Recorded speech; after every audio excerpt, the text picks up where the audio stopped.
পণ্যের নাম, ওজন, উৎস দেশ আর গন্তব্য সহ আমদানি ও রপ্তানিকারকের তথ্য সংবলিত নথি কার্গো ম্যানিফেস্টো। এই নথির তথ্যের ভিত্তিতেই আমদানি রপ্তানির সময় শুল্ক আরোপ করা হয় বন্দরে। এবার বেনাপোল স্থলবন্দরে সেই ম্যানিফেস্টো জালিয়াতির মাধ্যমে কোটি কোটি টাকা রাজস্ব ফাঁকির অভিযোগ উঠেছে। বন্দর ব্যবসায়ীরা বলছেন, একটি ম্যানিফেস্টো নম্বর একাধিকবার ব্যবহার করে ভারত থেকে পণ্য আমদানি করা হচ্ছে। আবার ডুপ্লিকেট ম্যানিফেস্টো নম্বরের বিপরীতে অনলাইনে কোনো বিল অফ এন্ট্রিও দাখিল করা হয়নি। ফলে কোনো প্রকার রাজস্ব না দিয়েই উচ্চ শুল্কযুক্ত পণ্যের চোরাচালান হয়ে আসছে। জাতীয় রাজস্ব বোর্ড থেকে একটি ইনকোয়ারি হচ্ছে যে ভারত থেকে মালামাল বেনাপোল বন্দর এসছে, কিন্তু বেনাপোল বন্দর থেকে এই পেপারগুলো, এই মালামালগুলো এন্ট্রি হয়নি। বিল অফ এন্ট্রি না হয়ে এখান থেকে মালামাল চলে গেছে। কিভাবে বন্দরের থেকে এই মালামালগুলো ম্যানিফেস্ট এন্ট্রি ছাড়া, বিল অফ এন্ট্রি ছাড়া কাস্টমসের উইদাউট নলেজে কিভাবে যায়, এটা আমরা ব্যবসায়ী হিসেবে আমাদের জিজ্ঞাসা।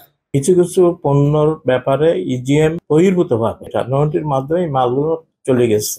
তারা এই কাজের সাথে জড়িত আছে, সেই চক্রকে আইনের আমলে এনে ব্যবস্থা নেওয়া। আমরা চাই ব্যবসায়ী মহল তারা জড়িত পূর্ণাঙ্গ রায়, পূর্ণাঙ্গ রিপোর্ট জনসম্পর্কে প্রকাশ করার জন্য আমরা ব্যবসায়ীদের পক্ষ থেকে অনুরোধ রাখছি। বেনাপোল বন্দর স্থল বন্দরটাকে সুরক্ষা করার জন্য এবং এই ব্যবসাটাকে আরো সুন্দর করার জন্য স্বচ্ছতার সাথে এটা সুষ্ঠু তদন্ত হওয়া প্রয়োজন। বেনাপোল কাস্টমসের তথ্যানুযায়ী 2021 সালে মোট 92টি ম্যানিফেস্টো এর মধ্যে বেশিরভাগেরই কোনো বিল অফ এন্ট্রি করা হয়নি।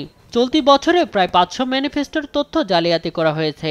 জাতীয় রাজস্ব বোর্ড 2 দফা এর কারণ জানতে চাওয়ার পর বিষয়টির তদন্ত শুরু করেছে বেনাপোল কাস্টমস। বন্দর কর্তৃপক্ষ হতে প্রেরিত পত্র পর্যালোচনায় দেখা যায় কিছু ম্যানিফেস্টো পুনরাবৃত্তি রয়েছে। এই বিষয়ে আমাদের কার্যক্রম সম্পন্ন করার জন্য বিভিন্ন কমিটি গঠন করা হয়েছে।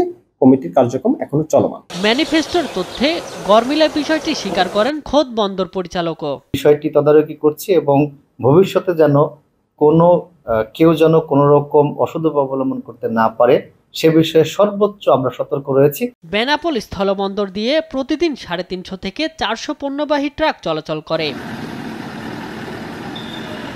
শামীম হোসেন, নিউজ ডেস্ক, দেশ টিভি।